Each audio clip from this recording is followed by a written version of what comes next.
The Taliban commander grabbed the little girl by the throat, pressed the barrel of his pistol against her temple, and smiled. Not the smile of desperation. The smile of a man who believed he had already won. Behind him, 12 of his fighters were repositioning, not retreating. Repositioning, because this was never a rescue mission. It was always a funeral, and the Americans walking straight into it had no idea.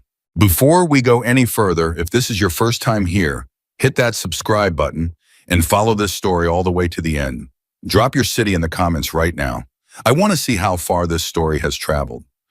The cold came first. It always did in the Kunar province in January.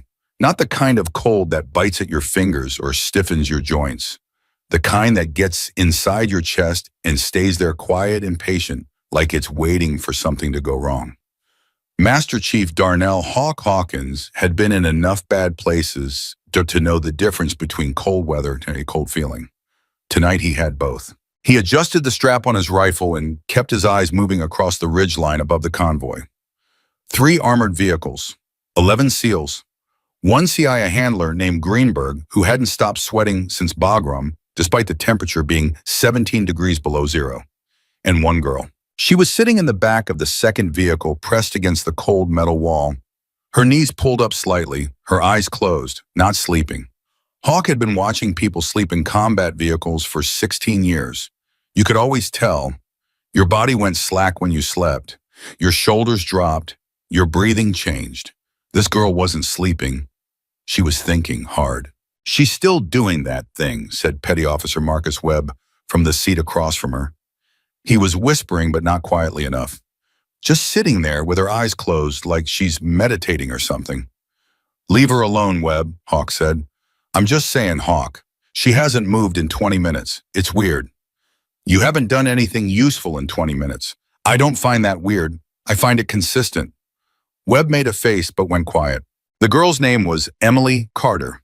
That was all Greenberg had told them at the briefing in Bagram 8 hours ago. Emily Carter, 15 years old.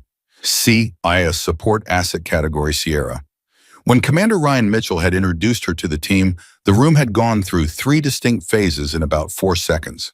First, confusion. Second, the assumption that someone was joking. Third, laughter. It wasn't cruel laughter, exactly. It was the laughter of men who had spent their careers in the worst corners of the world and had developed a very specific sense of what belonged there and what didn't. A teenager in an oversized plate carrier with a rifle case that was almost as tall as she did not belong there. So they laughed. Emily had not reacted. Not a twitch, not a blink. She had stood at the edge of the briefing room with her hands folded in front of her, her dark eyes moving slowly across each face in the room, cataloging something.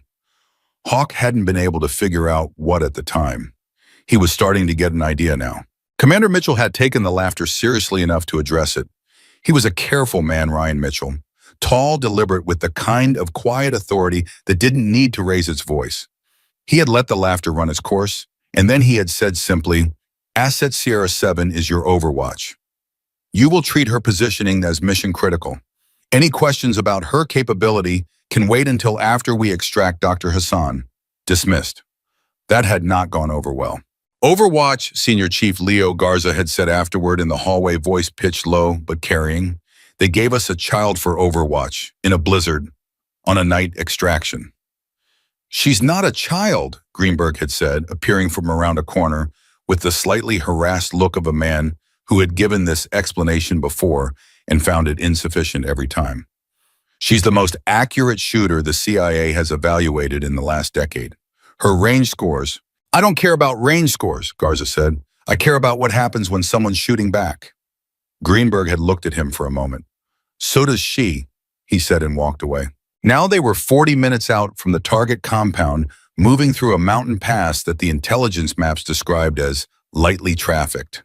The blizzard had kicked up 2 hours ago ahead of schedule, reducing visibility to somewhere between bad and catastrophic. The thermal imaging was compromised. The drones that were supposed to be feeding them real-time surveillance had been pulled back to avoid the storm. They were, in the language of the mission briefing, operating with reduced situational awareness. In the language of men who had actually been shot at, they were flying blind. Emily opened her eyes. She turned her head toward the small reinforced window on the side of the vehicle, and stared at nothing visible for a long moment. Then she reached up and tapped twice on the partition between the passenger compartment and the driver's cab. The vehicle slowed. "What are you doing?" Webb asked. She didn't answer him. She picked up the handset on the vehicle's internal comm system. "This is Sierra 7. I need the convoy to halt for 2 minutes." There was a pause. Then Commander Mitchell's voice came back. "Sierra 7, we're on schedule. What's your reason?" The heat signature pattern on the North Ridge changed between our last imagery and right now. "The spacing is wrong." Another pause, longer this time. "What do you mean wrong?" "In the last satellite pass, the heat clusters on that ridge were consistent with 2 to 3 individuals spaced irregularly. Right now, I'm counting a different pattern through the thermals. Tighter spacing, more disciplined. That's not Shepard's in the cold, Commander." The vehicle had stopped moving. Through the partition, Hawk could hear the driver waiting. Garza's voice cut into the comm. "How is she reading thermals?" "The thermals are compromised. Even our equipment is showing garbage data tonight." "My equipment is calibrated differently," Emily said. There was nothing defensive in her voice, just factual. "I've been adjusting for the atmospheric scatter from the storm for the last 30 minutes. The pattern is there if you know how to filter it." "She's 15, Garza said, not to Mitchell, not to Emily, just to the air, as if reminding the universe of something it had apparently forgotten. "Senior Chief," Mitchell said evenly, "I wasn't asking for a biography." Emily's voice came back unchanged. "I'm not telling you to abort. I'm telling you the North Ridge needs to be watched before we enter the approach corridor. If I'm wrong, we lose 4 minutes. If I'm right." She didn't finish the sentence. She didn't need to. Mitchell was quiet for exactly 3 seconds. Hawk had worked with the man for 6 years. 3 seconds of silence from Ryan Mitchell meant he was running the calculation, running the risk, weighing the source of the information against the cost of being wrong in either direction. 2 minutes, Mitchell said. "Sierra 7, take your position." Emily was already moving. She unclipped her harness with the kind of economy of motion that Hawk associated with people who had practiced it 10,000 times. She pulled the rifle case toward her, unzipped it in the dark without looking at her hands, and began assembling the weapon with a focused quietness that made the compartment feel very still. Webb was staring at her. "Stop staring," Hawk told him. I'm just watching." "Same thing, stop." Emily said nothing. She finished the assembly, checked the chamber, and then looked at Hawk directly for the first time since they'd boarded. Her eyes were dark and completely steady. "Is there a good position on the eastern face of the vehicle?" Hawk blinked. "Yeah, there's a running board about 18 inches wide." "That's enough." She moved toward the door. "It's below zero out there," Webb said. "Awataiso." "I know," she said, and she stepped out into the storm. Hawk watched her through the window. She moved to the eastern side of the vehicle, stepped up onto the running board, and settled herself against the armored plating with the practiced ease of someone who had done it in worse conditions. She brought the rifle up. She went still, and she began to watch the ridge. "She's really out there," Webb said quietly. "Yes," Hawk said. "In a blizzard." "Yes. She weighs like 100 pounds. "Webb, I need you to stop narrating what we can both already see." The 2 minutes passed. The comm stayed silent. Then Emily's voice came back, calm and precise as a metronome. "North Ridge position bearing 042, approximately 600 meters. I've got at least 5 individuals. They're not moving, which means they're waiting. They knew we were coming through this corridor." The silence on the comm was of a different quality now. It was the silence of 11 experienced men absorbing information that rearranged the shape of the night. "You're confident?" Mitchell asked. "I'm confident," Emily said. "Commander, this approach is compromised. They have eyes on the corridor. If we continue on this route, we will be in the open for approximately 900 meters with no cover. They can engage us before we close to within effective return range." Garza's voice again, quieter now. The amusement had bled out of it. "How do you know they haven't already called it in? How do you know there aren't more of them at the compound?" "I don't," Emily said. "That's what I'm trying to find out." Another silence. Then Mitchell said, "Options." And Emily, 15 years old, 110 pounds, standing on an 18-inch running board in a mountain blizzard, began to lay out a tactical rerouting plan with the clarity and efficiency of someone who had been briefed on the terrain for months. Because she had been. Hawk found that out later. 3 months of satellite imagery, topographical studies, climate pattern analysis, and historical movement data for this specific mountain corridor. She had memorized it, not studied it.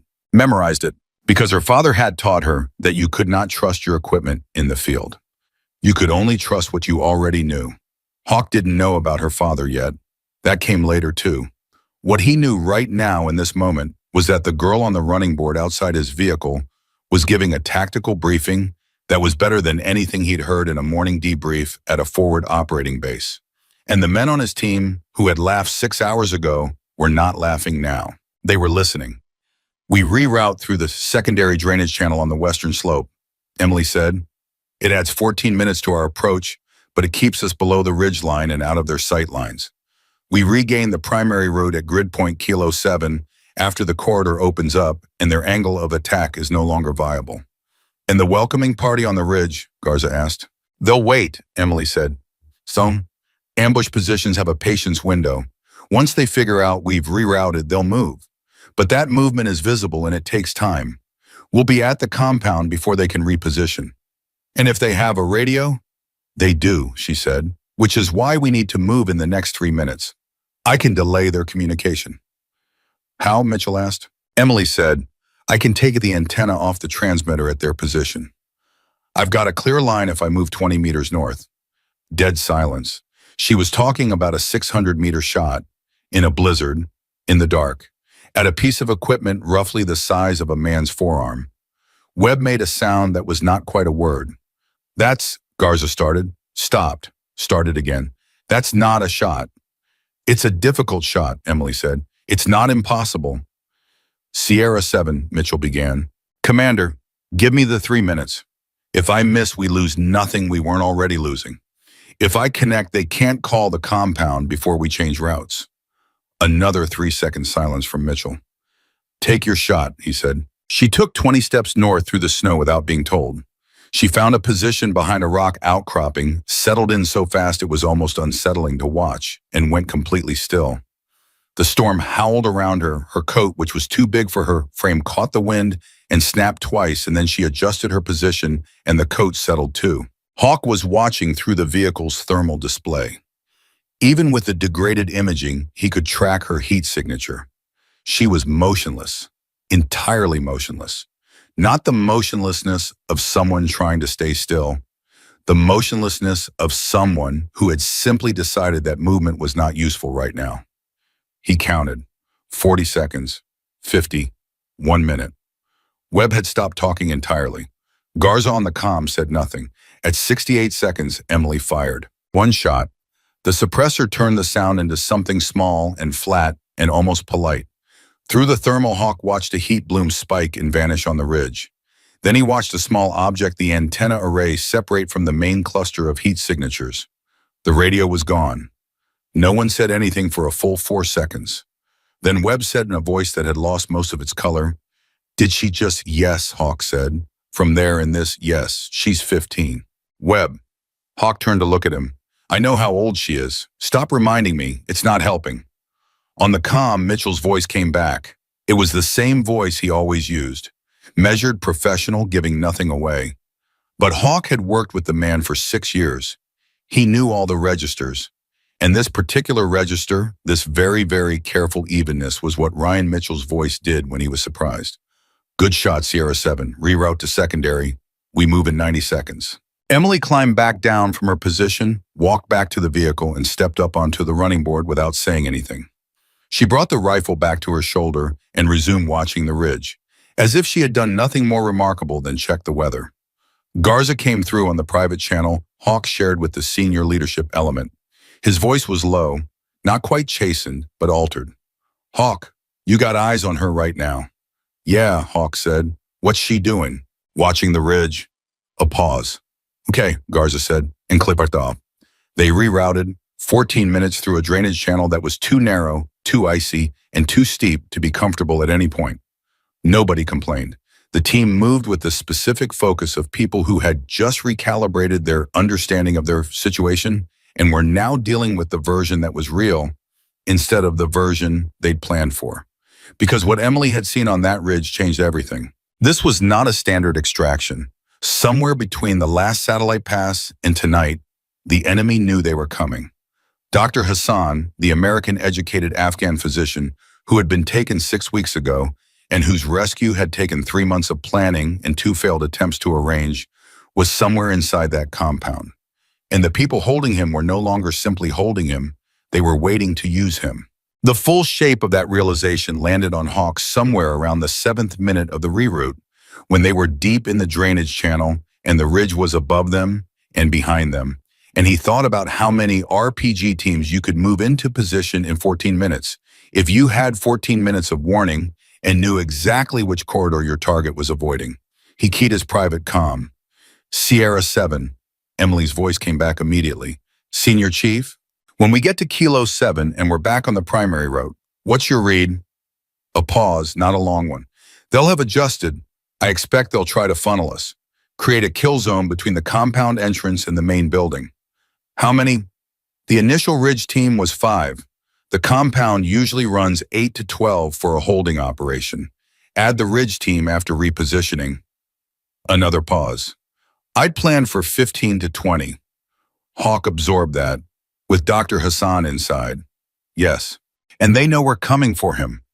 They've known since before we left Bagram, she said. There was something in her voice when she said it.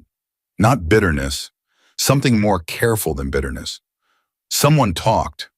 That hit the channel like a stone hitting still water. Hawk kept his voice steady. You knew that before we left. I suspected it, Emily said. I didn't have confirmation until the ridge. The positioning was too specific. They weren't patrolling, they were placed. Why didn't you? Hawk stopped himself. I told Greenberg at the briefing, she said quietly. He said the intelligence was sound. Another silence. Okay, Hawk said, because there was nothing else to say right now.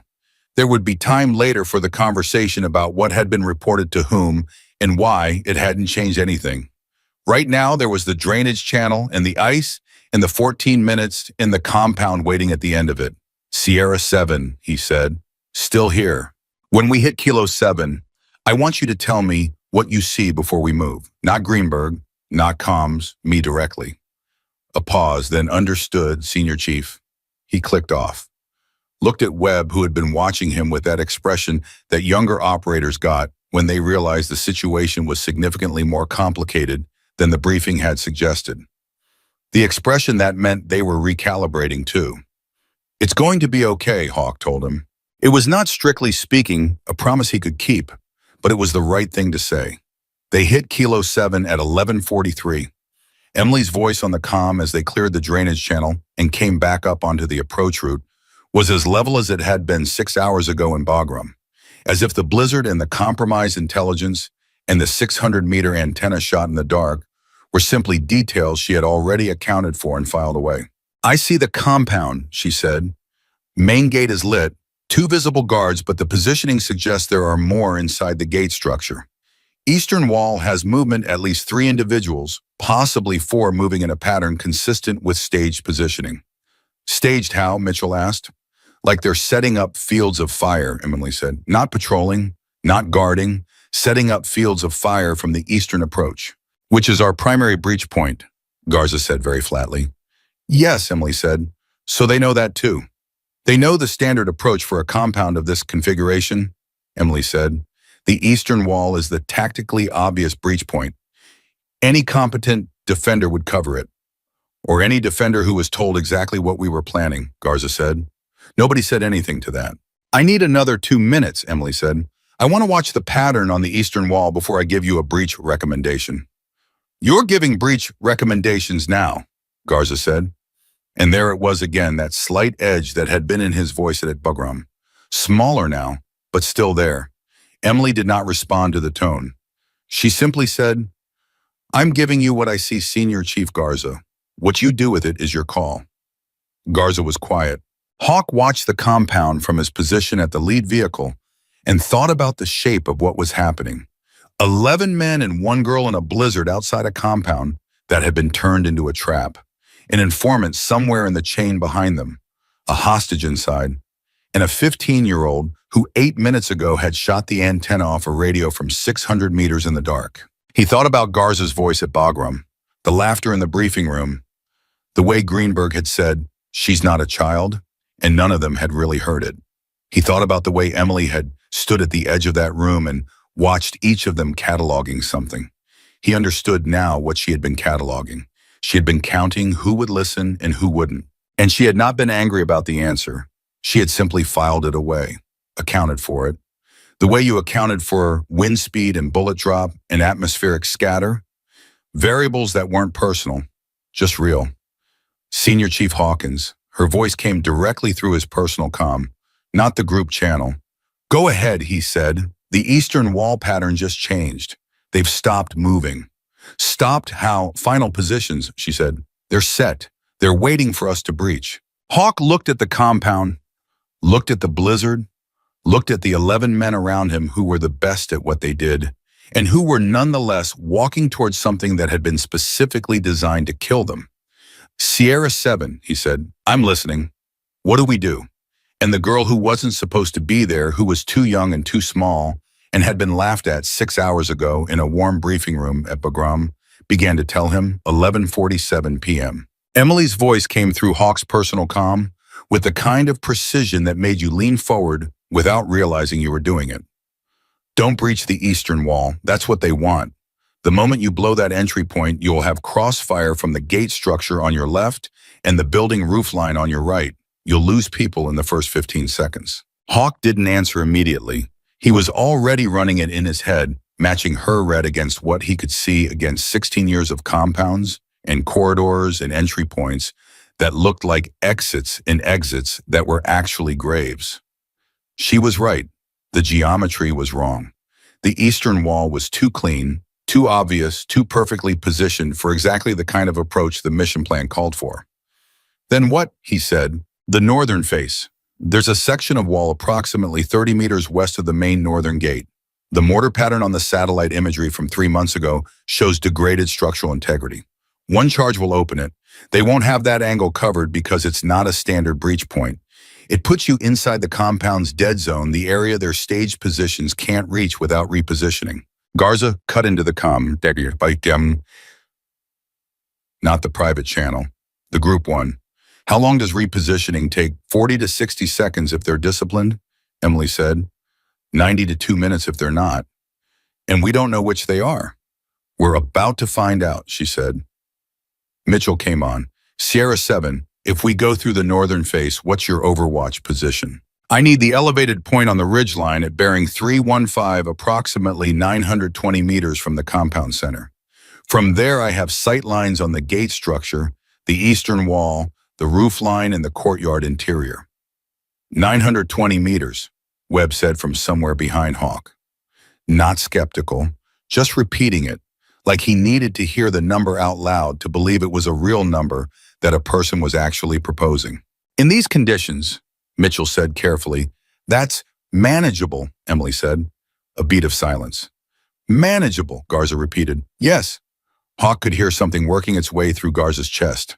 Not quite a laugh, not quite a something in between that was the sound of a very experienced man revising a very confident assumption. "All right," Garza said finally. "All right, let's move." They split.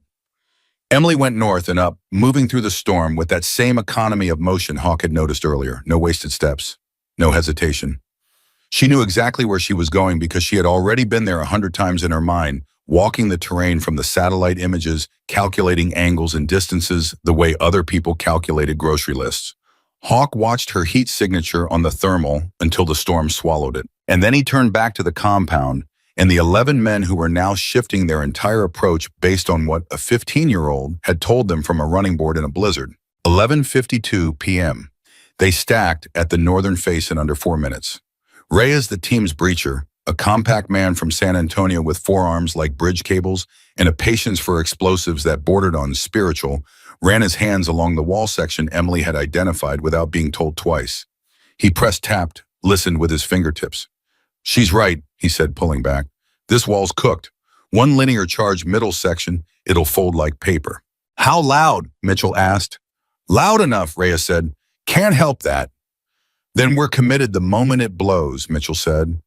"No hesitation, no regrouping. We go through and we don't stop moving until we have Dr. Hassan. Clear. 11 confirmed. Hawk was the 12th. Sierra 7. Mitchell said into the comm. We're 60 seconds from the breach. Confirm your position. Emily's voice came back, and there was something in it that Hawk had not heard before. Not nervousness. Something more like focus that had sharpened past a certain point and become very, very quiet. I'm set. I have visual on the gate structure. 2 visible, 4 more in cover positions behind the inner wall. I also have eyes on the roofline, 1 position eastern corner with an RPG. RPG, Hawk said. He's not moving yet. He doesn't know where you are. Yet, Garza said. 40 seconds, Mitchell said. Reyes set the charge. The 30 seconds that followed were the particular kind of silence that Hawk had never been able to explain to anyone who hadn't experienced it. It wasn't quiet.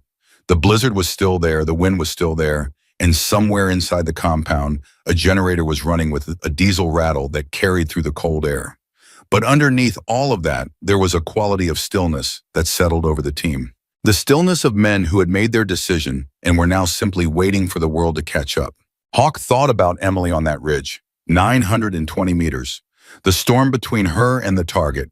The variables she was holding in her head, simultaneously wind speed, atmospheric pressure, temperature drop, bullet trajectory, the movement patterns of 12 or more armed men, the location of one hostage, the geometry of an entire compound laid out in her memory like a blueprint she'd drawn herself. He thought about how still she had gone behind that rock before the antenna shot. He stopped thinking about it because Reyes said, ready? And Mitchell said, breach. And the world came apart. 11:54 p.m. The charge was exactly as loud as Reyes had promised, which was very loud. The section of northern wall didn't just open, it folded the way Reyes had said inward and down, and the team was moving before the dust cleared because that was the only way this worked. You moved before your brain had time to remind you what you were moving toward. Hawk went through third. The courtyard was dark and disoriented with the blast and the storm, and the first thing he registered was shouting Arabic and Pashto mixed together voices of men who had been waiting for a sound from a completely different direction and were now frantically trying to reorient. The second thing he registered was Emily's voice in his earpiece, absolutely calm. Roofline RPG is moving. He's tracking left away from your breach point. He hasn't found you yet. Gate positions are turning. You have approximately 20 seconds before they have angles. 20 seconds. Hawk moved. The courtyard crossing was 40 meters. He made it in 6 seconds. Torres and Webb flanked left. Garza and 2 others went right. Mitchell was calling positions on the command channel in that measured voice he never lost, and the compound erupted into the specific chaos of a night breach where one side had a plan and the other side had a trap that had just sprung in the wrong direction. The first exchange of fire lasted 11 seconds. Emily's voice in his ear concurrent with the shooting. 2 left side behind the water tank. Don't. The water tank position opened up. Webb returned fire. One of the 2 went down immediately. The other retreated deeper into the compound. Gate guard breaking right, Emily said. He's going for the main building. He's going to Hassan, Mitchell said. Yes, Emily said. You need someone on the main building entrance, now. Torres was already moving. Hawk didn't have to redirect him. Torres had heard it and made the same calculation in the same instant, which was what happened when you worked with good people long enough. Roofline, Emily said. Hawk dropped without thinking. The RPG round went over his head by a distance he would later estimate at approximately 8 feet, which was approximately 8 feet more than he was comfortable with. It hit the far wall and detonated, and the concussion knocked him sideways, and he came up firing in the direction the round had originated from and heard Emily say simultaneously, he's repositioning, east corner second ledge. He's going to try again. I can't see him, Hawk said. You don't need to, she said. Move 4 meters left and go flat. He moved 4 meters left and went flat. The shot came from 920 meters away and passed through approximately 30 meters of blizzard and arrived at the roof line with the same polite flatness as every other shot she had fired tonight. The RPG gunner on the second ledge stopped repositioning. He stopped everything. Hawk got up. Good shot, he said. Main building entrance, she said. Torres needs support. He was already running, midnight exactly. Torres had the entrance pinned, but not cleared. The guard who had broken for the building had friends inside, and they had the kind of fortified interior position that turned a doorway into a problem. Hawk came in from the left angle, Torres was right, and they worked it in the way that two people worked when they had done it enough times that it didn't require conversation. 30 seconds, then the entrance was clear. Inside, the building smelled of diesel and something chemical that Hawk didn't want to think about. Hassan is in the interior room rear of the buildings, Emily said. I can see a heat signature consistent with a restrained individual. How do you have thermals on the interior? Webb asked. The rear wall has degraded insulation. I can see through it partially. A pause. There are two individuals with him. Armed. They know you're inside. Two armed guards with the hostage in a confined space. Hawk ran the geometry of it and didn't like any of the answers. Sierra 7, can you? No, she said before he finished. I don't have an angle on the interior. The wall reading is partial. I can't shoot what I can't fully see. Understood. Hawk looked at Torres. Torres looked back at him. Then Torres looked down the corridor toward the rear room and back at Hawk again, with the expression of a man who was working through a very short list of options and finding all of them uncomfortable. We go in, Hawk said. Yeah, Torres said. They went in. What happened in the next 40 seconds was the kind of thing that took 40 seconds to live through and about 40 minutes to fully process afterward. Hawk took a round in the upper left arm through and through the plate carrier, caught most of it, but the edge of the impact left him with a numbness that ran from his shoulder to his wrist that he filed away for later. Torres took a hit on the vest center mass that sat him down for 3 seconds before he got back up. The two guards were disciplined, and they were fast, and they were fighting for their lives in a room with a hostage they could not afford to lose. They lost. It took 40 seconds. Hawk was kneeling next to Dr. Hassan, a thin man in his 50s with zip ties on his wrists and a cut above his left eye that had crusted over, but breathing, conscious tracking, when Mitchell came through the main door with two others. We have him, Hawk said. Casualties, Mitchell asked. Torres has a bruise the size of a dinner plate on his sternum, and I need my left arm looked at, but we're standing. Mitchell looked at him for exactly 1 second. Then he said, good, and turned to Dr. Hassan and said in careful Dari, we're going to get you out. Can you walk? Hassan looked at him. His eyes were alert despite everything. Yes, he said. Yes, I can walk. Then we move in 30 seconds, 12:03 a.m. They were pulling back through the compound when Emily came back on the comm with a tone that made the back of Hawk's neck go cold. Not louder, not faster, just different. The way a pilot's voice changed right before they told you something was structurally wrong with the aircraft. I have movement on the western approach. Multiple vehicles. Coming fast. Reinforcements, Garza said. At least 3 vehicles. Could be more behind the storm. How far out? Mitchell asked. 6 minutes. Maybe 7. We need 8 to reach the extraction point, Hawk said. Nobody said anything to that for a moment. Then Emily said, I can slow them down. How? Mitchell asked. The lead vehicle. If I take out the engine block, they'll have to dismount and come on foot. That buys you 4 extra minutes. Mitchell stopped. That's a moving vehicle, in a blizzard at over 900 meters. Yes, she said. Sierra 7. Commander, I have the shot or I don't. Give me the call. The 3 seconds of Mitchell's silence. Take it, he said, 12:04 a.m. Hawk was moving through the courtyard with Hassan's arm over his shoulder when he heard that same small, flat sound from 900 meters away. And then faintly through the storm, the sound of an engine dying. Then silence. Then much closer, the sound of vehicle doors and shouted commands in Pashto. They were on foot. You bought us the time, Mitchell said into the comm. 4 minutes, 20 seconds, Emily said. Move fast. They moved fast.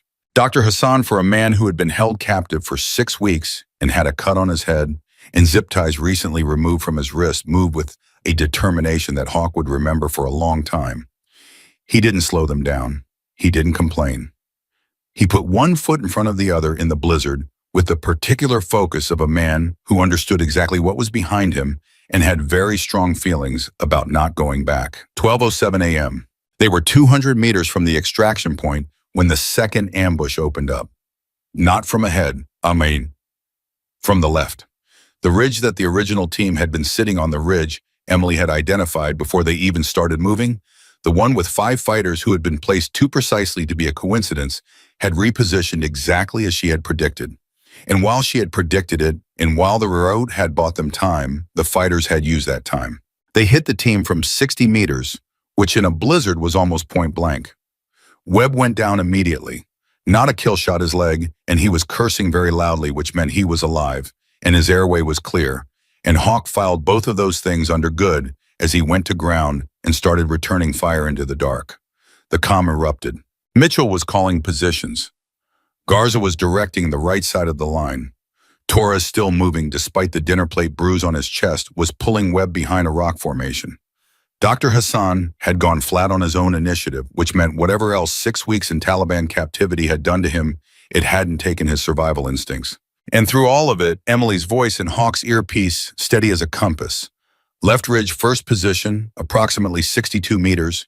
Second position, 8 meters right of the first. Third position, I'm still locating. Fourth and fifth are moving. Moving where, Hawk said, returning fire at a muzzle flash. Trying to flank right. They want to cut off the extraction route. Can you? The shot came before he finished the question. The first ridge position went silent. Then 4 seconds later, the second. Still finding 3, 4, and 5, she said. There was something in her voice that Hawk had not heard all night. Something very faint. Not panic, nothing like panic, but the edge of something. The edge of the place where calculation ended and the next thing began. Take your time, he said, which was a strange thing to say in an active firefight, but he meant it, and she seemed to understand it. I can see 3, she said. He's behind the rock formation at your 2 o'clock, approximately 70 meters. Garza opened up on the 2 o'clock position. Sustained. The rock formation stopped producing return fire. 4 and 5 are still moving, Emily said. They're close to the extraction route. Hawk, if they reach the waypoint before you. I know, he said. He made a decision. He turned to the man next to him, Petty Officer Cruz Young, capable, steady under fire, and said, On me, we're moving right. Cruz didn't hesitate. That was the thing about this team. Under pressure, they stopped hesitating. They broke right at a run through the blizzard using the noise and chaos of the main firefight as cover. And Emily was talking in his ear the whole way 20 meters. Keep going. Left. 10 degrees, they're just past the rock line. And at some point, Hawk stopped thinking and just followed her voice the way you followed a radio beacon in zero visibility. She was the instrument. He was the aircraft. And she didn't have him wrong, 12:09 a.m. The 2 fighters who had been trying to flank the extraction route did not reach the waypoint. Hawk and Cruz made sure of that. When it was over, Hawk was breathing hard, and his left arm had moved from numb to a specific burning that he associated with torn muscle tissue. And Cruz had a gash on his forehead from a rock fragment that was bleeding freely and enthusiastically, but not dangerously. We're clear, Hawk said into the comm. Copy, Barcelona, Mitchell said. All elements move to extraction. We have a window. Webb, Hawk said. I'm fine. Webb said immediately and aggressively, which meant he was not fine, but he was not dying, which was fine enough for right now. They moved 12:13 a.m. Emily's voice for the first time all night had something that might have been relief in it. Very small, very controlled, but there. Extraction point is clear. I have visual on the helicopter. It's coming in from the northeast. You can see the helicopter, Torres said. I can see its heat signature through the storm, yes. Of course you can, Torres said in a tone that had completely stopped trying to contain what it was feeling. Sierra 7, Mitchell said, we need you at the extraction point. Break your position and move. Already moving, she said. And then, with a timing that Hawk would later describe as either extraordinary or completely deliberate, probably both, she said, and Commander, the 5 fighters from the original Ridge team. I've confirmed all 5 are no longer a threat. A beat of silence on the comm. You took down all 5 from your Overwatch position? Mitchell asked. Between the initial engagement and the flanking attempt, yes. Garza said nothing. Hawk waited to hear what he would say, because Garza always had something to say, and the fact that he was saying nothing was itself something. Mitchell said, good work, Sierra 7. Thank you, Commander, Emily said. And that was all. The helicopter came in hard and fast through the storm, the pilots working against wind shears that were by any reasonable standard not compatible with this kind of operation. But they came in anyway because that was the deal, that was always the deal, and when the skids touched down, Hawk was already moving Hassan toward the door. He got Hassan inside, turned back to help Webb, who was being carried between Torres and Cruz and was still cursing, which was still good. Got Webb inside, turned again. Emily was the last one to the helicopter. She came out of the storm the way she had appeared throughout the night, quietly, precisely, without announcement. She had the rifle case on her back, and her face was unreadable under the cold and the wind. She was covered in snow. Her coat, still too large for her, was dark across the right shoulder, where she had been lying on the ground for the last 2 hours. She climbed into the helicopter. She sat down. She closed her eyes. Hawk watched her for a moment. Then he looked at Garza, who was across the compartment, and found that Garza was also watching her. Their eyes met. Garza looked away first, which from Leo Garza was its own kind of answer. The helicopter lifted. Dr. Hassan, sitting across from Emily, looked at her for a long time. He was a physician. He had spent a career reading people the way other people read books in the details and the things that were too controlled or not controlled enough. He looked at her the way you looked at something that didn't quite fit the category you had prepared for it. Then he said quietly in English, "How old are you?" Emily opened her eyes. She looked at him. 15, she said. Hassan absorbed that. "You came for me," he said. "Yes. All of you," he said, and looked around the compartment at the 11 men in various states of injury and exhaustion and adrenaline crash. "All of you came for me."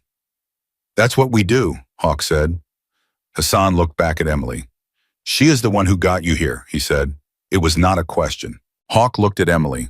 She was watching Hassan with those steady dark eyes that cataloged everything and gave back only what she chose to give back.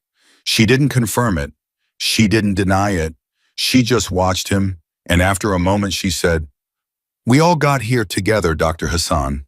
Hassan nodded slowly. He didn't push it. He was a man who had learned in the past 6 weeks to recognize which answers were the real ones and which ones were the polite versions. He knew which one that was. He leaned back against the wall of the helicopter and closed his eyes. And in the howling dark above the Hindu Kush, with the blizzard raging outside, and Webb's cursing finally tapering into the quieter sounds of a man in controlled pain, and Garza sitting with his arms on his knees and his head down thinking something that he hadn't said yet and might never say out loud, Hawk looked at the girl who had just dismantled an ambush, rerouted an insertion, disabled a communications relay, neutralized an RPG gunner, stopped a reinforcement convoy, held an overwatch position at 920 meters in a blizzard, and brought 11 men and 1 hostage out of a mountain compound that had been specifically designed to be a killing ground. And he thought about the laughter in the briefing room. 6 hours ago, it felt like something that had happened in a different life, 12:41 a.m. The helicopter touched down at Bagram with the kind of controlled violence that told you the pilots had been fighting the storm the entire way back and had simply refused to lose. The rotors were still spinning when the medical team hit the ramp, 3 people moving fast with a gurney for Webb, a second one for Hassan, and a third that Hawk waved off with his good arm because he was walking and planned to keep walking until someone made him stop. Emily stepped off last. Again. She stood on the tarmac in the rotor wash with the rifle case on her back and the snow still in her hair, and she looked like someone who had just returned from somewhere that most people in that base would never go. Which was exactly what she was. Greenberg was waiting. He was standing at the edge of the landing zone with his hands in his jacket pockets and his face doing the thing it did when he was relieved and trying not to show it too much, because relief implied that he had been worried, and being worried implied that the plan had carried more risk than he had officially stated in the briefing room at Bagram 7 hours ago. Emily walked toward him. She didn't run. She didn't rush. She walked with the same deliberate steadiness she'd had all night, and when she reached him, she stopped. "Dr. Hassan is alive," she said. "I can see that," Greenberg said. "Webb took a round in the leg. He'll need surgery. Hawk has soft tissue damage in the left arm. Cruz has a laceration superficial." She paused. "Reyes twisted his ankle in the drainage channel. He didn't report it during the operation." Greenberg blinked. "How do you know that?" "His gait changed at 11:58 and didn't correct. He was compensating." She looked at him steadily. "You need to get him looked at before the adrenaline wears off and he realizes how bad it is." Greenberg stared at her for a moment. Then he turned and said something to the medical coordinator behind him. The coordinator moved immediately toward Riches, who was walking across the tarmac with the specific exaggerated normalcy of a man trying very hard to prove he was fine. "You told me the intelligence was sound," Emily said. Greenberg turned back to her. His expression changed. "Emily, someone in the chain told them we were coming. The ambush positions were placed, not reactive, placed before we arrived." She was not raising her voice. She never raised her voice. That was somehow worse. "I told you in the pre-brief that the timing window on the satellite imagery was inconsistent with normal pattern of life data for that compound. I told you the spacing on the heat signatures in the secondary confirmation pass looked staged. The analyst team reviewed. The analyst team was looking at the data they were given," Emily said. "I was looking at what was missing." Greenberg was quiet. "There's a leak," she said, "between here and wherever that intelligence originated. You need to find it before the next team goes out." She looked at him for one more beat. "We were lucky tonight. Luck is not a method." She walked past him toward the operations building. Greenberg watched her go. Then he turned and found Hawk standing 6 feet away. His left arm held slightly away from his body in the careful posture of someone managing pain, without advertising it, watching the same direction Emily had walked. "How was she?" Greenberg asked. Hawk thought about the antenna shot, the reroute, the roofline RPG, the stopped convoy, the flanking fighters, the 5 positions on the ridge. He thought about her voice in his earpiece all night, steady as a fixed star, giving him angles and distances and enemy positions the way a doctor reads vitals. He thought about the very small change in her voice at 12:04 that had lasted approximately 8 seconds and then resolved back into that complete trained stillness. "She was the best operator on the mission," Hawk said. Greenberg nodded slowly, like he'd expected that answer and wasn't sure what to do with it. "She's 15, Hawk said. Not the way Webb had been saying it all night, not with disbelief or dismissal, just with the weight of what that actually meant, what it contained, what it was going to keep costing." "I know," Greenberg said. "Who trained her?" Greenberg looked at him.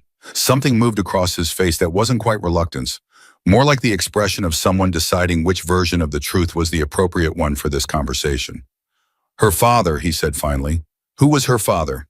"Someone who was very good at this," Greenberg said, "and who isn't here anymore." He walked away before Hawk could ask the next question, 1:15 a.m. The debrief room at Bagram smelled like coffee that had been sitting too long and the particular institutional staleness of a space where serious things were discussed under fluorescent lights at weird hours of the night, when serious things shouldn't have to be discussed. The team sat around a rectangular table in various states of post-mission, unwinding, some leaning back, some forward. Webb absent because he was in surgery, Hassan absent because he was in medical. Emily present and sitting at the far end of the table with a mug of something hot and her hands wrapped around it. Mitchell ran the debrief with his usual efficiency. Objective achieved, hostage recovered. Casualties 1 surgical non-life-threatening, no fatalities. Secondary objectives: the disruption of the ambush, the neutralization of the ridge team, the stopped reinforcement convoy, all confirmed. Then he stopped reading from the report and looked at the table. "I want to talk about what happened tonight," he said, "not the tactical elements. Those are in the report. I want to talk about what happened." Nobody said anything, which was itself something. At 23:47 hours, Mitchell said, Sierra 7 identified a compromised approach based on a thermal pattern that our equipment was not reading clearly due to storm interference. She rerouted us. If we had continued on the primary approach, he stopped, picked up his coffee, put it down. We would have walked into a prepared kill zone with RPG coverage on the primary breach point and crossfire from the gate structure. The casualty assessment for that scenario is not a number I want to say out loud. The table was very quiet. At 23:51, she made a 600-meter shot in a blizzard at a communications antenna on a moving target-size object to prevent the ambush team from warning the compound. Mitchell paused. At approximately 00:03, she neutralized the roofline RPG position at 920 meters. 00:04, she disabled the lead vehicle of a reinforcement convoy at the same range. Between 00:07 and 00:09, she covered the flanking attempt on the extraction route while simultaneously maintaining target identification for the primary firefight. He looked up. Total confirmed eliminations from Overwatch 12. 12. The number sat on the table like something physical. Garza was looking at his hands. Torres was looking at the ceiling. Cruz had stopped moving entirely. 12, Mitchell said again, not for emphasis, just because it deserved to be said twice. In those conditions, at those ranges. He looked at Emily. Is there anything in your assessment that I've missed or misstated? Emily looked up from her mug. The convoy vehicle was 940 meters, not 920. The range shifted when they changed course trying to avoid the storm. I adjusted. She said it the way you corrected a typo, factually, without drama. Mitchell wrote something in his notes. Noted. He looked back at the table. I'm going to say something now that I don't normally say in debriefs. Because normally we debrief tactics and decisions and outcomes, and we save the other things for later or never. He paused. Every person on this team did their job tonight under extremely difficult and partially compromised conditions. I'm proud of that. What Sierra 7 did tonight is something I don't have a clean professional category for. It was beyond performance. It was beyond expectation. He looked at her again. Thank you. Emily looked at him steadily. You're welcome, Commander, she said. And then because she was Emily Carter and apparently incapable of leaving a significant moment without adding something precise and necessary to it, she said, I want to formally document my concern about the intelligence leak before this debrief closes. Mitchell nodded. On the record. Go ahead. She laid it out. The same point she had made to Greenberg on the tarmac, but more detailed, more specific with timestamps, and observed inconsistencies that she had been cataloging in her head while simultaneously running a 12-person Overwatch operation in a blizzard. The table listened. Garza, who had not looked at Emily directly since they'd landed, looked at her now. When she finished, the room was quiet again. Then Garza said, How long have you known? I've been suspicious since the pre-mission brief 2 days ago, Emily said. The intelligence felt curated, like someone had gone through it and removed the things that would make us reconsider the approach. Why didn't you push harder? Cruz asked. Not accusatory, genuinely wanting to know. Emily looked at him. Something moved across her face. I tried, she said. I was told the intelligence was sound. She didn't look at the door Greenberg had gone through. She didn't need to. I'm 15, she said. The people in that conversation have been doing this for 20 years. When they say stop, you stop. A pause. But I was right and we almost paid for it. So now it's documented. For next time, Torres said. For next time, she agreed. Garza leaned forward in his chair. He put his elbows on the table and he looked at Emily Carter for a long time the way he had looked at the compound wall. Before Reyes blew it, assessing, calculating, running his hands along the structure of something to find out where the integrity actually was. And then he said, I owe you an apology. Emily blinked. Just once. It was the most surprised she had looked all night. In the briefing room, Garza said, and on the comms, I was dismissive. I made judgments based on what I assumed instead of what I observed. That's not how I was trained, and it's not how I operate, and I did it anyway. He held her gaze. That won't happen again. The room was very, very quiet. Emily looked at him for a moment. Then she said, okay. Just that. Okay. Not thank you, not it's fine, not no problem. Just the simple acceptance of something that had been offered honestly. Garza nodded, leaned back. Mitchell looked at his notes. Debrief concluded. Get some sleep. Medical follow-up for anyone with physical injuries in 4 hours. He paused with his hand on the folder. That's an order, not a suggestion. Hawkins, that includes you. Hawk raised his good arm in acknowledgement. 2:20 a.m. He found Emily in the corridor outside the operations building, sitting on a low concrete step, with her back against the wall and the mug still in her hands, though it must have been cold by now. She had her eyes closed again. He thought about walking past, letting her have the quiet. But something stopped him. The same thing that had made him reach for the private comm channel in the drainage channel 6 hours ago, when he'd needed to know what she saw before he needed to tell him. He sat down on the step next to her. She opened her eyes. They sat there for a moment without speaking, the way you could sometimes sit with someone who had been through the same night and not need to establish the premise of the conversation. How's the arm? She asked. They stitched it. It's fine. He paused. How are you? She thought about that for longer than he expected, not evasively. She was actually considering the question, as if it were a genuine inquiry that deserved a genuine answer. "I'm tired," she said finally. "That's fair." Another silence. "Webb's out of surgery," she said. "I heard. He'll keep the leg." "Good." She looked at the mug. "He's annoying, but he means well." Hawk almost smiled. "He grows on you." "Like mold," she said. And there it was just for a second, something that might have been a real smile. Small dry there and gone like a heat signature in a compromised thermal. But real. Hawk let the silence run for a moment. Then he said, "Your father, Greenberg, told me he trained you." The almost smile didn't exactly disappear. It just became something different, quieter. "Yes," she said, "he was good." "He was the best I've ever seen," she said, "and I've seen a lot." "What happened to him?" She looked at the mug for a while. "A mission," she said, 2 years ago. He went out and he didn't come back." She paused. "That's all Greenberg will tell me. Classified at a level I don't have access to yet." She said the last word in a particular way. Yet, not with bitterness, with the focused patience of someone who had made a decision about their future and was simply waiting for time to catch up to it. "Is that why you do this?" Hawk asked. She thought about it. "Partly," she said. "Partly it's because he trained me, and training is a debt. You pay it by doing what you were taught as well as you can." She paused again. "And partly because someone has to." Hawk looked at the corridor wall. "You're 15, he said, for the third time tonight, but this time it wasn't Webb's disbelief or even his own earlier weight of what it cost. This time it was something else, something closer to the question underneath the question. You are 15 years old and you came up here and you held this together for all of us. What does that feel like? My father was 19 the first time he went into a combat zone," Emily said. "He said age was just the number of years you'd been practicing." She looked at Hawk. "He practiced very hard, very fast. He made sure I did too." "He sounds like he was something." "He was," she said. And this time the quietness in her voice had a different quality, not controlled, just honest. The way grief was sometimes not loud, not performed, just there.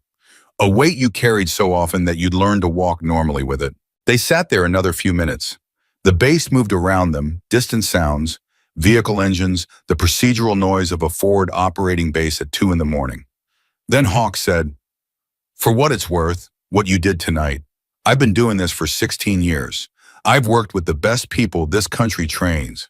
What you did tonight." He stopped, looked for the right words, and found that the right words were the simple ones. "I wouldn't have made it out of that courtyard without you. None of us would." Emily looked at him, those dark, steady eyes. "You would have found a way," she said. "Maybe," he said, "but you made it certain. That's different." She looked at the mug again. "Thank you," she said quietly, genuinely. He nodded, got up. His left arm protested the movement, and he ignored it. "Get some sleep, Sierra 7. She looked up at him, and there it was again, that small, dry, there and gone almost smile. "Yes, Senior Chief." He walked back toward the medical wing. He had gone about 20 feet when her voice came down the corridor after him. Calm, certain, the same voice that had been in his earpiece all night. "Hawk," he turned. "The mirror," she said. "In my kit. There's a small cracked mirror. I used it tonight at the end on the ridge when the counter-sniper came in." She paused. "It was my father's. He used to say it was the most important tool he carried.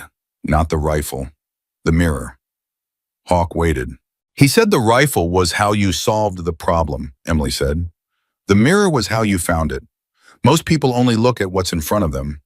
The mirror shows you what's behind the thing you were looking at." She looked at the mug.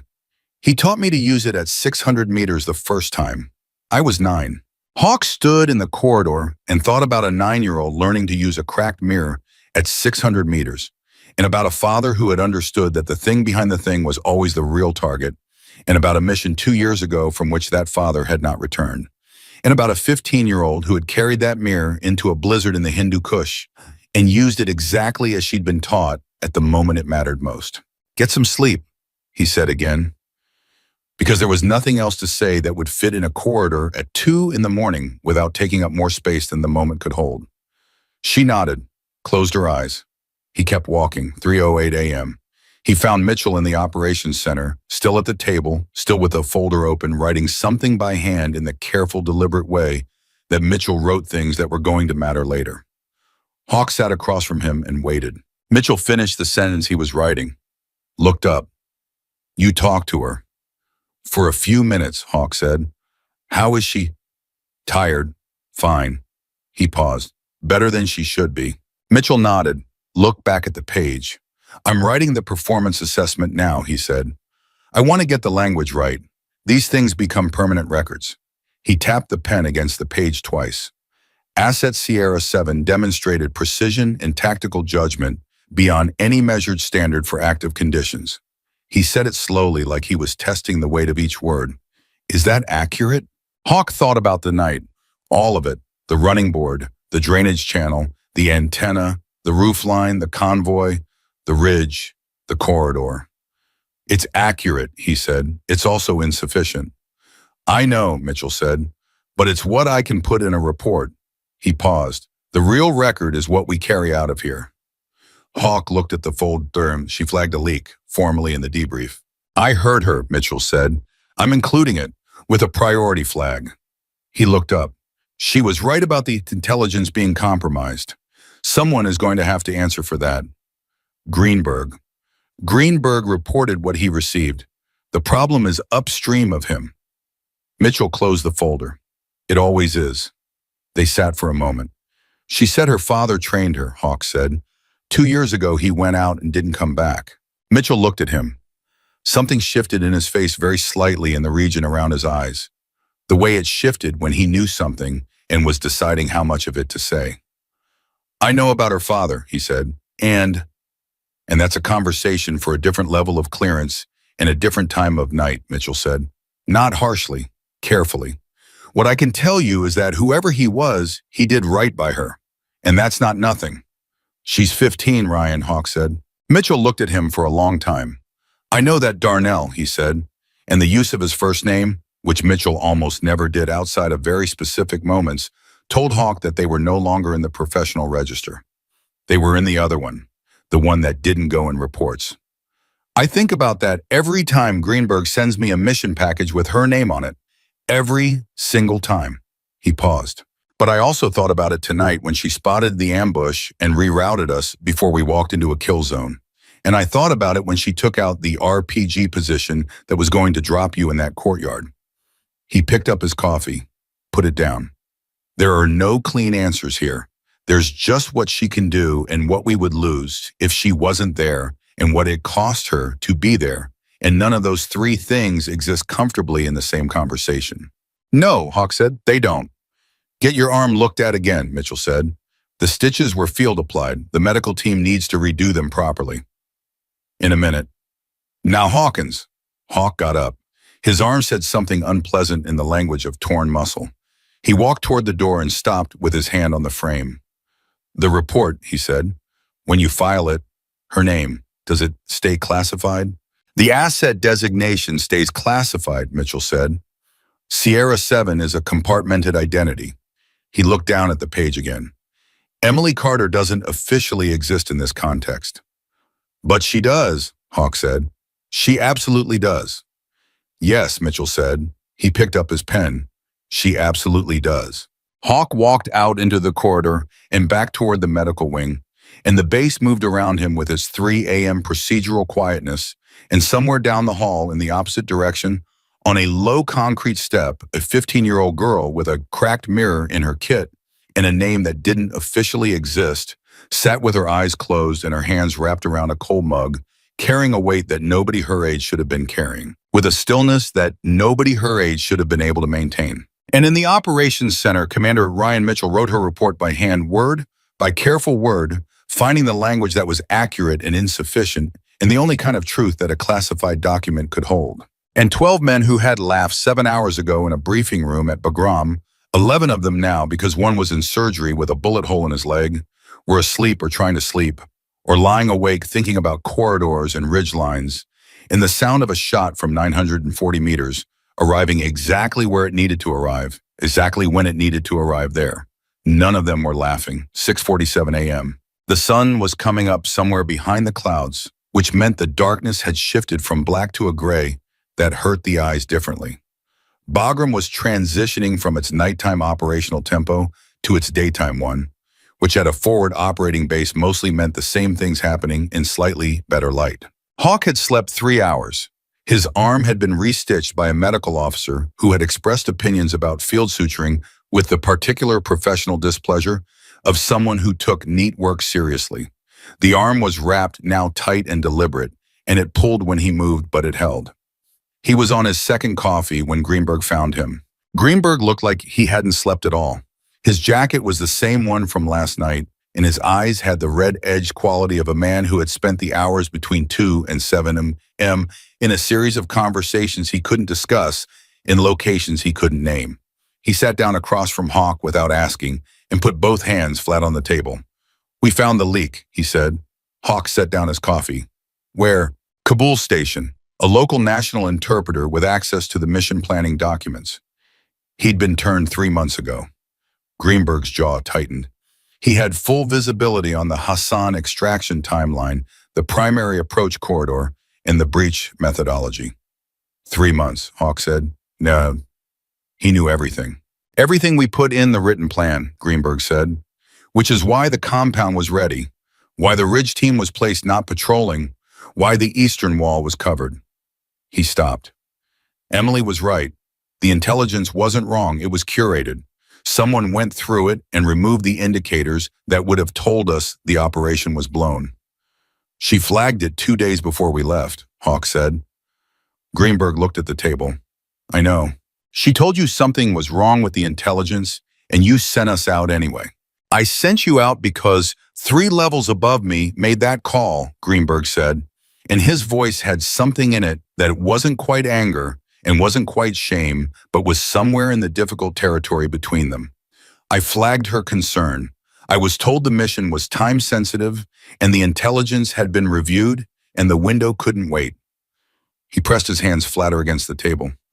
"Emily was right. The people above me were wrong. And 11 of your people walked into a prepared killing ground because of it." Hawk picked up his coffee again. He didn't drink it. He just held it. "She knew," he said. "She knew before we left that something was off, and she went anyway." "She always goes," Greenberg said quietly. "That's the thing about her. She flags the problem, she documents the concern, and then she goes. Because she knows that if she doesn't go, someone else does, and doesn't come back." He looked up. Her father was the same way.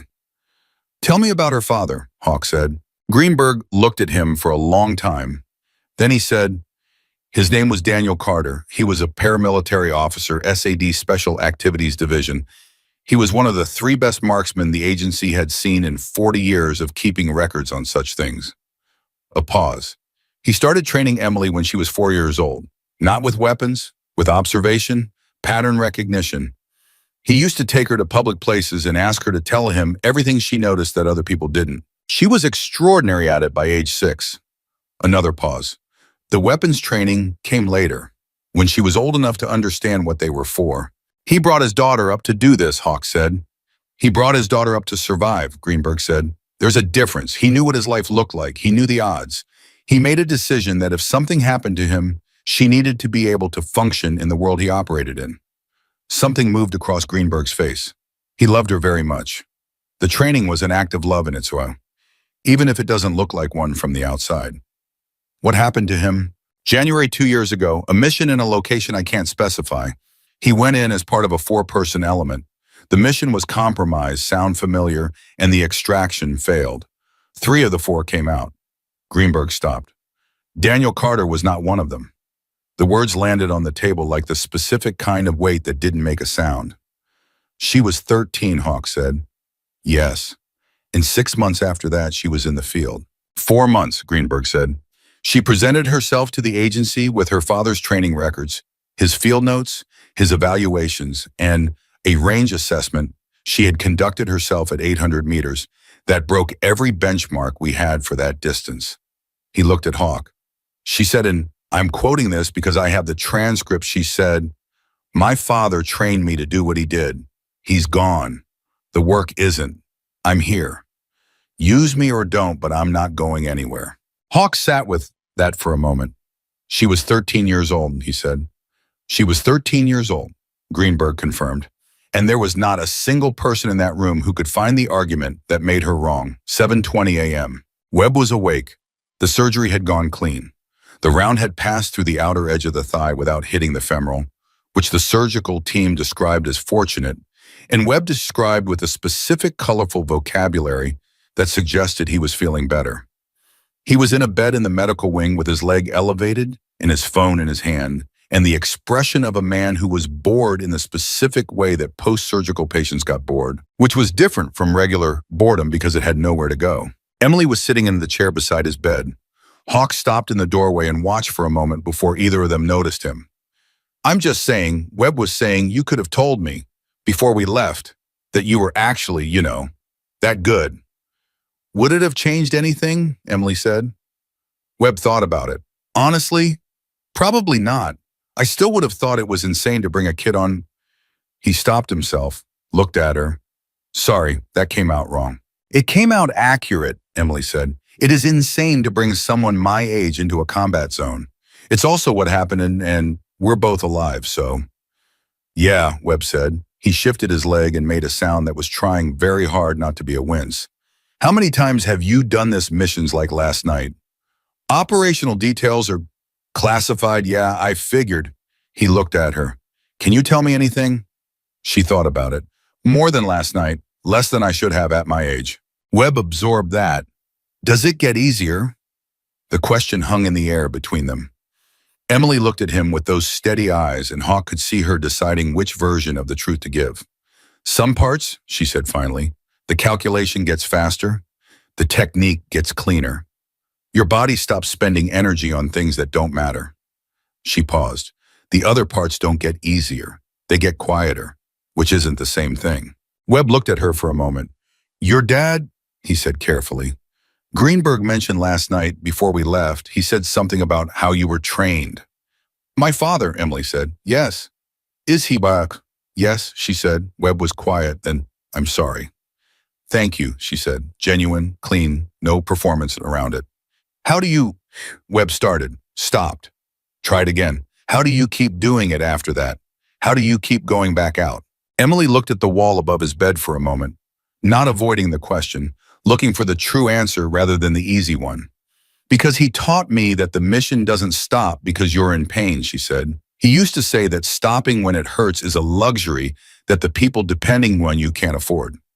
A pause. I used to argue with him about that when I was little. I used to say it wasn't fair. She paused again.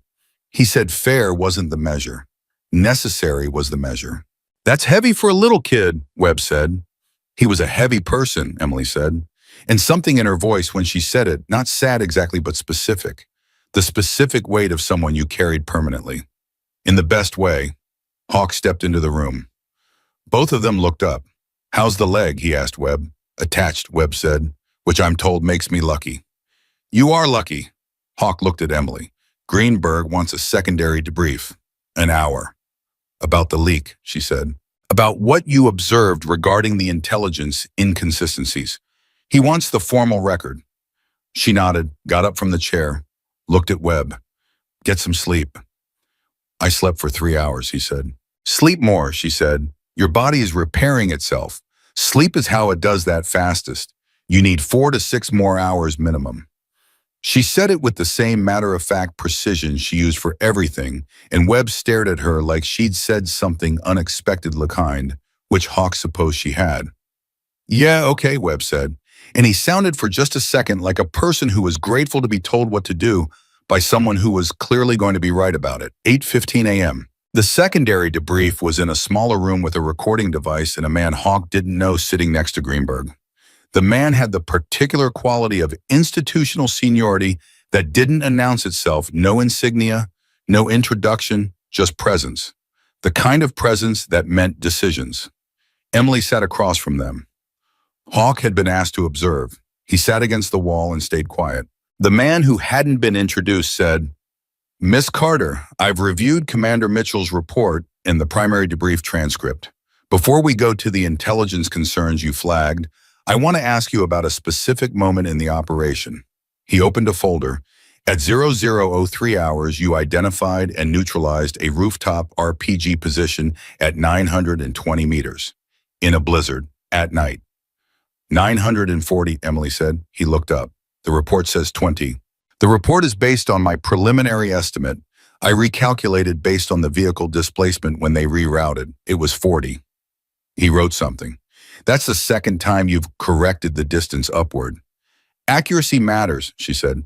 It does, he said, and something in his tone shifted just slightly. Not impressed or not only impressed. More like a man who was confirming something he'd already suspected. Walk me through the counter-sniper engagement. On the ridge, the final position. Emily was still for a moment. Then she said, at approximately 0014, I became aware of a secondary shooter on the ridge. Not one of the 5 I had been tracking. Different. The positioning was too deliberate, the timing between movements too precise. Someone trained. How did you ID him? His breathing pattern, she said. In very cold air, breath is visible. His intervals were too regular for someone under combat stress. He was in a controlled rhythm, a sniper's rhythm. She paused. He'd found my general position. He was working to narrow it down. What did you do? I stopped moving. Completely. I controlled my breathing and I went flat, and I did not generate any heat signature beyond what the terrain itself was producing. A pause, and then I used the mirror. Tell me about the mirror, the man said. My father's technique, Emily said. A small, cracked mirror angled at 17 degrees. You use it to observe your own position from outside your own position. You see what your opponent sees instead of what you see. She said it the way you explain something that was obvious once you understood it and impossible until you did. He was looking for a heat signature, a movement, a shape that didn't match the terrain. The mirror let me see where he would logically look first. And then I moved to where he wouldn't look second. You moved while a trained counter-sniper was actively hunting you. Yes. At night, in a blizzard. Yes. And then you took the shot. At 1,112 meters, she said. Yes. The room was quiet for a moment. The man looked at Greenberg. Greenberg looked at his folder. Neither of them said anything for a beat that was long enough to mean something. Then the man looked back at Emily. Miss Carter, he said, the mirror technique you just described is a classified methodology developed by Special Activities Division approximately 18 years ago. It was taught to a very small number of operators. The documentation on it is restricted to top secret level. He paused. How did you learn it? My father taught me, Emily said. And who taught your father? Emily looked at him. He never said, but he used it his whole career, and he taught it to me when I was 9 years old, and last night it saved 7 lives. Her voice was level. I'd say the classification status is secondary to the outcome. The man held her gaze for a long moment. Then almost imperceptibly, something in his face gave way, not quite a smile, but the edge of one, the kind that meant right answer. The intelligence inconsistencies, he said. Let's go through them. 9:40 a.m. It took an hour and 20 minutes. Emily laid out everything, the satellite imagery anomalies, the pattern of life data gaps, the too clean intelligence package, the ridge positioning that could only be explained by advance warning. She spoke from memory with timestamps without notes, and the recording device captured every word. When she finished, the man who had not been introduced closed his folder and looked at Greenberg and said, the interpreter in Kabul. Already in custody, Greenberg said. The handlers who approved the intelligence package over her objection. Being reviewed. Good. He stood up. He gathered nothing because he had nothing to gather. He looked at Emily. Miss Carter, you've had approximately 3 hours of sleep. You conducted a 9-hour mission in severe weather conditions. You identified a compromised operation, rerouted a SEAL team, neutralized 12 enemy positions, stopped a reinforcement convoy, and then sat in a debrief and provided a 40-minute intelligence assessment that is going to be used to investigate a security breach that went undetected for 3 months. He paused. How are you? Emily blinked again. The same single blink as in the debrief room. The tell that meant she was genuinely surprised by something. I'm fine, she said. That's not what I asked, he said. She looked at him. He held her gaze, and there was something in his expression that was not the evaluation of an asset or the assessment of a capability. It was something closer to the way a person looked at another person when they were actually asking. Emily looked at her hands. I'm tired, she said. The same words she had used with Hawk at 2 in the morning. But now there was something underneath it, something that the 3 a.m. version hadn't had. Or maybe it had been there then too, and she had simply been better at keeping it below the surface. "I'm tired in a way that sleep doesn't fix," she said very quietly. The man nodded. He said nothing for a moment. "Then your father used to say the same thing." Emily looked up fast. The steadiness in her eyes fractured just for a second, just long enough to see through it to what was underneath. Then it closed again. "You knew him," she said. "I knew him well," the man said. "He was one of the best people I've ever worked with and one of the best people I've ever known. The two things are not always the same, but in his case they were." He paused. "He talked about you constantly. He was very proud." Emily said nothing, but her hands flat on the table pressed down slightly, the smallest possible anchor. "He asked me once," the man said, "what I would do if something happened to him regarding you. I told him I would make sure you were looked after." A pause. "I'm aware I have not fully honored that commitment. I'm aware that being looked after should not mean being sent into combat zones at 15. I hold that contradiction and I don't have a clean resolution for it." He looked at her directly. "What I can tell you is that what you did last night will not go unrecognized. Not just in the report, in the ways that matter more than reports." He walked to the door, stopped with his hand on the frame, which was apparently where the real conversations happened at Bagram, Hawk thought. "Rest," he said. "That's not a suggestion either." He walked out. Emily sat at the table for a moment. She was very still. Then she said to the empty room, or to Greenberg, or to no one in particular, "He knew my father." "Yes," Greenberg said gently. "Why didn't he say so before?" "Because he needed to see you for himself first," Greenberg said. "He needed to know that what Daniel told him about you was real and not just a father's assessment of his own child." A pause. "It was real." Emily looked at the recording device on the table. "Who is he?" "Someone who matters," Greenberg said. "That's all I can say right now." She nodded, got up. Hawk fell into step beside her as they walked out into the corridor, and they walked for a moment in the quiet that had been between them before, the kind that didn't need to be explained. "You okay?" he asked. "He knew my father," she said again. Not to Hawk, just processing it, putting it somewhere she could hold it. "Yeah," Hawk said. "He said he was proud," she said. "Fathers usually are," Hawk said. "The good ones." She didn't say anything to that. She walked and Hawk walked beside her, and after a moment she said, "The mission tonight, the thing I did wrong." He looked at her. "What did you do wrong?" "I should have pushed harder on the intelligence concern," she said. "I flagged it and I accepted the response and I went anyway. My father would have pushed harder. He would have found the way to make them hear it without giving them the option of overruling it." She looked at the floor as she walked. "I was too deferential. Because I'm 15 and they have 20 years, and I thought the seniority gradient was real." "It is real," Hawk said. "Not when you're right," she said. "He told me that. If you are certain, you make them certain. You don't wait for permission to be believed." She paused. "I waited. People almost died because I waited." "People didn't die," Hawk said, "because of you." "This time," she said. He didn't have an answer for that, because she was right and she knew she was right, and the next time she would push harder and they would either listen or they wouldn't, and she would document it and go anyway, because that was who she was. That was who he had made her, Daniel Carter, in whatever time he had before January 2 years ago. The corridor opened into the main operations area where the day shift was running, and the base was fully awake, and the night felt like something that had happened in a different dimension, except that Webb was in a bed in the medical wing, and Hawk's arm was stitched, and the record was on tape, and Mitchell's report was in the system. 11:03 a.m. Hawk was back in the debrief room when Torres found him. Torres sat down, crossed his arms, and said without preamble, "Did you know before last night? Did Greenberg tell you how good she was?" "No," Hawk said. "I knew she had range scores. I didn't know what those scores meant under pressure." "Nobody did," Torres said. "That's the thing." He shook his head. 940 meters, in a blizzard, at a moving vehicle.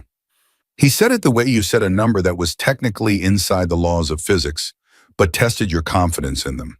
"I've been doing this for 12 years. I've seen shooters, real shooters, people who are exceptional." "And," Hawk said. "And I've never seen anything like that," Torres said. "Not in training, not in the field, not from anyone." He paused. She's 15. I know. What does that mean? Torres asked. Not rhetorically, actually wanting the answer. What does it mean that the best operator any of us has ever seen is 15 years old and has a dead father and a classified identity and gets sent out with teams who laugh at her in the briefing room? Hawk thought about Daniel Carter, who had trained his daughter with a cracked mirror and a philosophy about what fairness was worth under fire. He thought about the man who hadn't given his name, who had known Daniel and had made a promise and was still working out how to keep it. He thought about Emily sitting on a concrete step at 2 a.m. with a cold mug and her eyes closed. It means the world is what it is, Hawk said, and she's choosing to be in it as fully as she can, given what she was given and what she lost. Torres was quiet for a moment. Garza apologized to her, he said. I heard. Garza doesn't apologize, Torres said. In 12 years, I've seen Garza apologize twice. Both times were significant.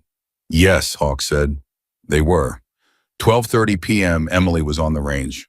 Not because she had been ordered to. Not for evaluation, not for calibration. She was on the range because it was where she went when she needed to think, which was something she had inherited from her father, along with the cracked mirror and the 17-degree angle and the philosophy about necessity. She had set a target at 800 meters. She was shooting from a seated position, no rest, and she was firing one round every 90 seconds. Not fast, deliberate. Each shot placed with the specific attention of someone who was not trying to hit a target, but trying to talk to something that was not in the room. Hawk watched from the edge of the range for a few minutes. She didn't miss. Not once. Not at any point. The grouping on the target when he looked through the spotting scope was the size of a playing card, at 800 meters. He thought about the briefing room, the laughter, the 4 seconds of confusion and assumption and dismissal that had run through 11 trained men when they saw what she was. He thought about how complete that dismissal had been and how wrong and how expensive it could have been. He thought about the things she had said to Greenberg on the tarmac. Luck is not a method. She fired another round, 90-second interval. The target did not care and did not offer feedback and did not require anything from her except what she already had. He understood watching her why she was here. There was no calculation to do on this range, no ambush to predict, no leak to document, no grief to carry, while also being steady enough for 12 other people to depend on. There was the rifle and the distance and the result. It was, he supposed, the closest thing she had to rest. He turned and walked back toward the operations center, and behind him, the range was quiet except for the one shot every 90 seconds rhythm of a 15-year-old who had saved 11 lives in a blizzard and was now in the only way available to her, being simply and completely herself. 1:47 p.m. Mitchell called Hawk into his office, a private one which at a forward operating base was a room with a door and 2 chairs, and that was roughly the full extent of its privacy infrastructure.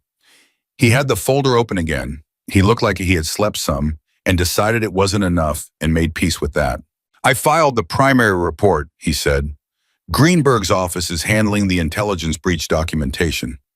The man from this morning, he glanced at Hawk, has apparently been on the phone with Langley for the last 4 hours. What's going to happen? Hawk asked. To the leak consequences, real ones. Mitchell looked at the folder. To the operation, it goes in the record as successful. Hostage recovered, 0 fatalities. Secondary objectives exceeded. A pause. To Emily. He stopped. What about Emily? Hawk said. Mitchell looked at him. The man from this morning, his name is Calloway, Director-level Special Activities. He was Daniel Carter's direct supervisor and, based on what I understand, his closest friend. He paused. He wants to formalize Emily's operational status. Hawk went very still. What does that mean? It means moving her from support asset classification to full operational standing, with all the resources, training, infrastructure, and mission access that goes with it. Mitchell held his gaze. It also means she continues to do what she did last night, operationally, officially, with full institutional backing. She's 15, Hawk said. I know. That's not Ryan, that's not... I know, Mitchell said again, and his voice had the weight of a man who had been sitting with this exact conversation in his head for the last several hours. I know what it is. I know what it costs her. I know what it means. He paused. I also know what she said to Calloway this morning in that debrief room about being tired in a way sleep doesn't fix. And I know that Calloway heard that and he's still recommending the formalization. Because she's too good not to use, Hawk said, flat, not an accusation, just the truth of it. Because she has made a decision about her life, Mitchell said carefully. She has decided with full understanding of what it means to be here. She made that decision at 13, and she's made it again every day since. He looked at the folder. Calloway's argument is that formalizing her status actually gives her more protection than the current arrangement. Right now, she's a support asset. She operates in a gray zone. If something goes wrong, he stopped. Hawk understood what he wasn't saying. If something went wrong with a support asset in a gray zone, the paperwork was complicated and the accountability was distributed, and the family, except she didn't have family, she had Greenberg and Calloway in a classified file. The family had very little recourse. Full operational status means she's covered, Hawk said. Completely, Mitchell said. Medical, legal, institutional. And it means the people sending her out can't wave her off the way Greenberg was waved off 2 days ago when she flagged the intelligence concern. Her assessment carries formal weight. He paused.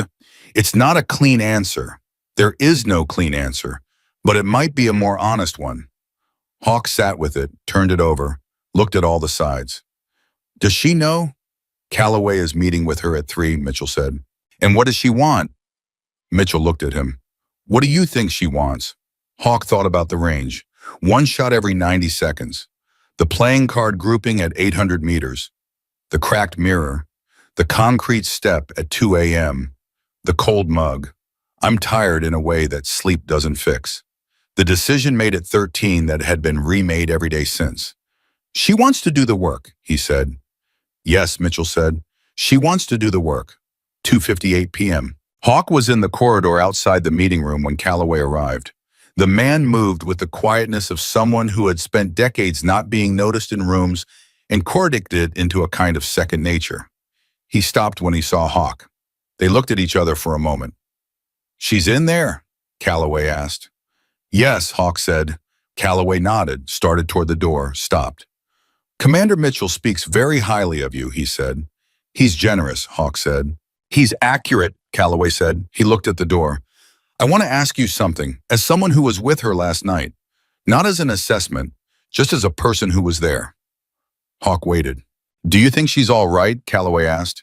And his voice for the first time carried something that had nothing to do with institutional standing or mission parameters. It carried the specific concern of a man who had made a promise to a friend and was trying imperfectly under difficult circumstances to keep it. Honestly, Hawk thought about everything, all of it. Then he said, she's extraordinary, and she's carrying more than she should have to carry. Both of those things are completely true at the same time. He paused. She needs someone who knew her father to tell her that he was proud. She needs to hear it more than once. And she needs someone to push back on the people who wave off her assessments because of her age, not just after the fact, but before. He held Calloway's gaze. She needs someone in her corner who has the weight to make that count. Calloway listened to all of it. Then he said, that's why I'm here. He opened the door and walked in. Hawk stayed in the corridor. He leaned against the wall and he waited, and he thought about what was going to be decided in that room, and about a girl with a cracked mirror, and a dead father, and 12 confirmed eliminations, and a voice that stayed steady at 940 meters in a blizzard. He thought about the laughter in the briefing room at Bagram 18 hours ago. And he thought about how much had changed since then. Not in the world exactly. The world was the same world. The mountains were the same mountains. The cold was the same cold. What had changed was the understanding of what was already there. 3:04 p.m. Hawk didn't go far. He stayed in the corridor with his back against the wall, and his good arm crossed over the wrapped one, and he waited the way he had learned to wait in 16 years of doing things that required waiting. Not passive, not empty, but active in the stillness. Listening to what the quiet told him. Through the door, he couldn't hear words. He could hear the rhythm of a conversation. Calloway's voice was low and measured the way it had been all morning. Emily's was quieter, not hesitant, just contained, the way she was always contained, the way her father had apparently been. Torres came around the corner, saw Hawk standing there and slowed. He looked at the door, then at Hawk. Meet, he said. Yeah. About her status, yeah. Torres leaned against the opposite wall. He didn't leave. They stood there on opposite sides of the corridor, like two people bookending something important, which was essentially what they were doing. Garza's been quiet all day, Torres said. Garza's thinking, Hawk said. Garza thinks loud. When he's actually quiet, it means he's decided something. Hawk looked at the door. What do you think he's decided? I think he's decided she's one of us, Torres said, simply. I think last night finished that conversation permanently, and now he's working out what to do with the fact that he almost didn't get to know that because he wrote her off in a briefing room before she opened her mouth. Hawk nodded. That sounded right. He's not good at being wrong, Torres said. Nobody is, Hawk said. He's better at admitting it than most. That's the difference. They stood for another minute. The corridor moved around them, people passing the operational day, continuing Bagram, doing what Bagram did. And then the door opened. Calloway came out first. He looked at Hawk and something in his face had settled. Not resolved. This was not the kind of thing that resolved, but settled. The way a man's face settled when he had said what he came to say and heard what he needed to hear, and now had work to do. She wants a few minutes, he said. Of course, Hawk said. Calloway looked at Torres, who he had not met, and Torres looked back at him, and Calloway said, You were on the mission last night. Yes, sir, Torres said. Thank you, Calloway said, meaning it, all of it. The whole night compressed into 2 words. He walked away down the corridor. Torres watched him go. Then he looked at Hawk. Who is that someone who matters, Hawk said, using Greenberg's words, because they were still the right ones. 3:19 p.m. Emily came out of the meeting room at exactly 3:19. Hawk knew because he checked his watch when the door opened the way he timed everything the habit of 16 years. She stood in the doorway for a moment, one hand on the frame, and she looked at him. Her eyes were different. Not red, she hadn't been crying, or if she had, it was the kind of crying that left no visible evidence, which he suspected was the only kind she allowed herself. But different. Something in them that had shifted. Like a weight that had been in one position for 2 years had been moved, not removed, but moved to a place where it sat differently. You waited, she said. Yeah, he said. She came out into the corridor. Torres pushed off the wall, gave her a nod that said everything. His 12 years of doing this had taught him to put into a nod and walked away. Just like that. Exactly the right thing. Hawk looked at her. You okay? She thought about it the way she thought about everything. Actually. He told me things about my father, she said. Things I didn't know. She paused. Missions he'd been on, decisions he'd made, the kind of person he was when nobody was watching. Good things, Hawk asked. Complicated things, she said. He was complicated, he was good and complicated, and he made hard choices, and some of them he regretted, and some of them he would make again. She looked at the floor. Calloway said he used to call in after missions, and the first thing he always asked about was me. For the debrief, before the report, before anything. He'd ask how I was doing, what I was working on, whether I'd been eating enough. She stopped, took a breath. I didn't know that. Hawk didn't say anything. There was nothing to add to that. It was complete on its own. He's recommending full operational status, she said. I know, Hawk said. Mitchell told me. He said it would give me more protection, more weight when I flag something, more accountability on the people who send me out. She looked up. He also said it would mean more missions, more exposure, more risk. A pause. He was honest about that. He didn't dress it up. What did you tell him? Hawk asked. Emily looked at the wall. I told him I needed to think about it, she said. That surprised him, just slightly. He had expected, based on everything he'd seen, everything she'd said, the range at 12:30, with the playing card grouping, he had expected her to say yes immediately, the same way she'd said yes at 13. That's the right answer, he said. She looked at him. Yes, he said. Taking time to think about a decision that size is not hesitation. It's respect for what you're deciding. He held her gaze. Your father would tell you the same thing. Something moved across her face. Quick. Real. There and gone. How do you know what my father would say? Because Calloway just spent 15 minutes telling you what kind of person he was when nobody was watching, Hawk said. And the person Calloway described is the same person who taught you that precision was discipline under pressure, who taught you to use a cracked mirror instead of assuming you already knew the angles, who taught you to document the concern and keep pushing until someone heard it. He paused. That person would want you to take the time. She was quiet for a moment. Then she said, he used to tell me that the most dangerous operator in any room was the one who stopped questioning their own decisions. A pause. He said certainty without examination was just arrogance with better aim. Smart man, Hawk said. Yes, she said. He was. 4:02 p.m. Greenberg found them both in the operations center where Emily had been going over topographical data for reasons she described as academic and Hawk suspected were less academic than that. He came in with his jacket still from last night and his eyes still red-edged in a folder that was new. There's a situation, he said. Hawk looked at him. What kind? Greenberg put the folder on the table. He looked at Emily first. You're not on this. You're in a rest and recovery window after last night, Calloway's orders. What's the situation? Emily said, not moving. Separate team, Eastern Province. They've got a ground element pinned at a firebase insurgent force larger than anticipated air support is 30 minutes out, and they have 3 wounded. They cannot move. He paused. They're requesting overwatch support. Their own sniper element is down. Hawk was already reading the folder. How pinned? Completely, Greenberg said. They can hold the perimeter, but they cannot break the pressure, and they cannot get the wounded to the extraction point without someone suppressing the high ground positions. The room was quiet for exactly 2 seconds. Then Emily said, what are the high ground positions? Emily, Greenberg started. What are the positions, Greenberg? She said.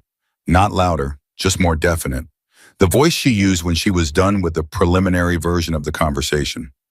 Greenberg looked at her, then he looked at Hawk. Hawk said nothing because this was not his call and he knew it. Greenberg turned back to Emily. 4 positions, approximately 700 to 900 meters from the firebase perimeter. Elevated. They've got effective fire on the courtyard and the medevac landing zone. As long as those positions are active, the wounded stay where they are. Emily stood up. She looked at Hawk. How long to get me there? Emily, you're in a recovery, Greenberg said. Calloway's orders, she said. I know. Is Calloway reachable right now? He's in a secure call with... Then we have a decision to make before he's reachable, she said.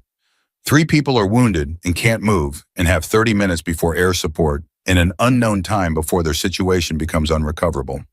She looked at Greenberg with those dark, steady eyes. I can be at a viable overwatch position in 20 minutes. I have the range for all 4 targets. Tell me what you need from me. Greenberg pressed his hands flat on the table, a thing he apparently did when the world was asking him to make a decision he hadn't budgeted for. I need written acknowledgement that you're volunteering against standing recovery orders, he said. Done, Emily said. She pulled a page from the folder and wrote 4 lines on the back of it and signed it, fast and clean. Then she pushed it back to him. He looked at it, looking at her. You're 15 years old, he said, and this time it wasn't dismissal or disbelief. It was the sound of a man who cared about something and was scared for it. I know, she said gently. I know you're worried. Document the concern. Then give me the grid coordinates. He gave her the grid coordinates. 4:37 p.m. The firebase was called Sentinel 3. It sat in a valley that the wind had apparently decided to make its permanent residence because the gusting was constant and variable, and the kind of meteorological problem that made long-range shooting a conversation between physics and stubbornness. Emily had the rifle set up in 11 minutes. Hawk was beside her, not as backup, not as handler, but because when Greenberg had started organizing the support flight, Hawk had simply gotten on it and nobody had told him not to. His arm pulled against the stitches when he moved, and he had decided sometime in the last 6 hours that this was information he would acknowledge later. The firebase was audible before it was visible. The distinct percussion of a sustained firefight, not the explosive chaos of a breach or an ambush, but the grinding, methodical exchange of a position under pressure. Return fire suppression, return fire. The rhythm of people who were holding on by the measure of what they had left. I have the firebase, Emily said. She was already settled, already still the rifle finding its natural position against her shoulder, the way a compass found north. I see the southern perimeter. I see the medevac zone. A pause. I see the 3 wounded. Hawk looked through his scope. He could see them 2 men down, one propped against a wall, a third kneeling beside them applying pressure to something. The courtyard between them and the landing zone was 30 meters of open ground that was currently being covered by fire from the high positions. 30 meters that might as well have been 30 miles. I'm finding the 4 positions, Emily said. Take your time, Hawk said. I don't have time, she said, but I'll be accurate anyway. He almost smiled. Yes, you will. First position, North Ridge, 740 meters. Single shooter, disciplined spacing. She paused. Second position, East Face, 880 meters. 2 individuals, one appears to be spotting. Another pause. Third position, I see it. South Ridge extension, 910 meters. 1 shooter elevated. She went quiet for longer this time. Fourth position, I'm still looking. Take what you have, Hawk said. 3 positions down buys them time. 4 positions down buys them certainty, she said. And I told you, luck is not a method. He waited. 43 seconds. He counted.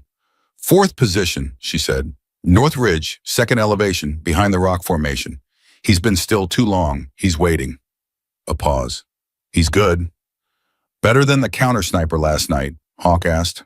Different, she said. Trained differently. He's patient, but he's also predictable. He's expecting return fire from the firebase direction. He's not accounting for an angle from the west. Which is where we are, Hawk said. Yes, she said. I'll take him last. Once I start on the others, he'll adjust. I need him to adjust before I can confirm the revised position and take the shot. That's a narrow window, Hawk said. It's enough, she said. She fired. 4:49 p.m. The first position went silent at 4:49 and 12 seconds. Hawk was watching through the spotting scope and he saw the change at the firebase before he confirmed the hit. The volume of incoming fire dropped and a figure on the southern perimeter stood slightly higher than he had been crouching, which was what people did when the immediate pressure reduced and hope introduced itself back into the equation. 12 seconds between shots. Emily had told him once he had found it in the margins of a training document Greenberg had left on the table that the space between shots was where the shooter lived or died.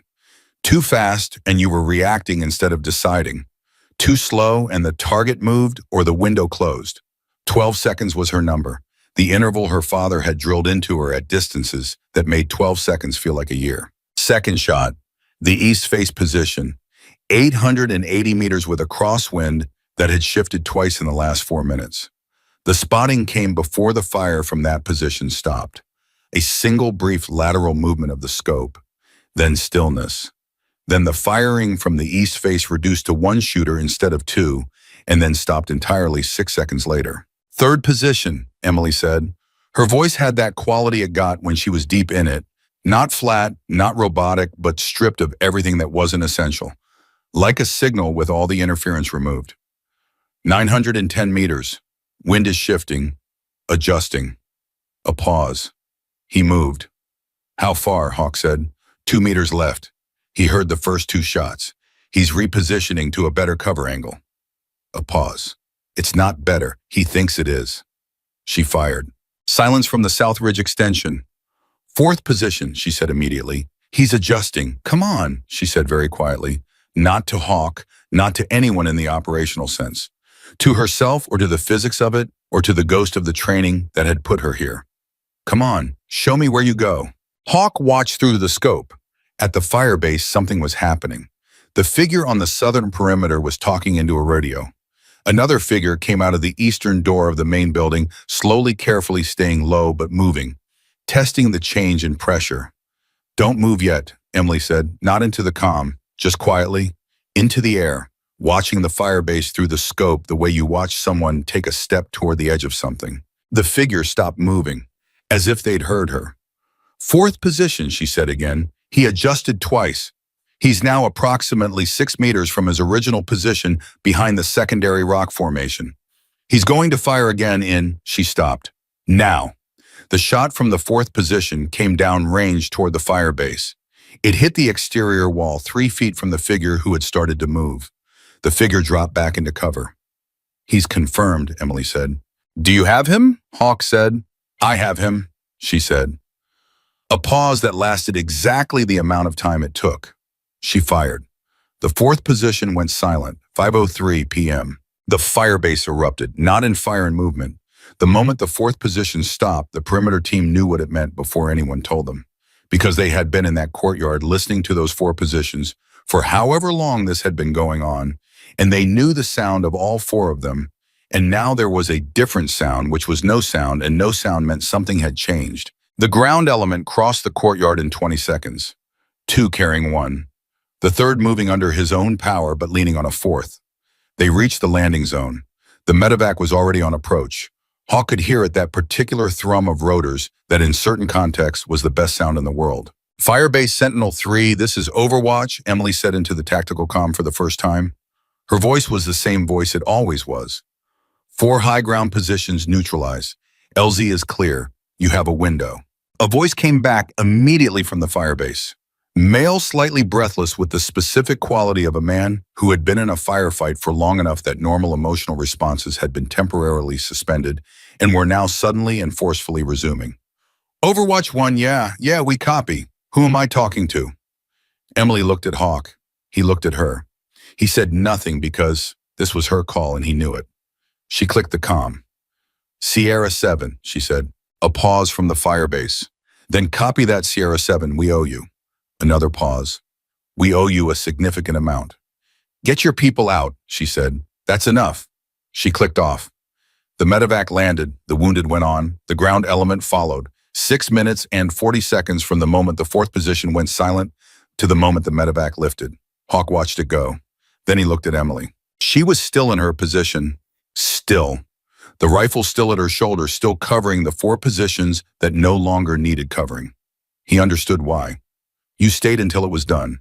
You didn't move until the people you were covering were out of the effective range of whatever you had neutralized. Her father's training, deep in the structure of how she operated. They're clear, he said. She lowered the rifle. She sat back from the position.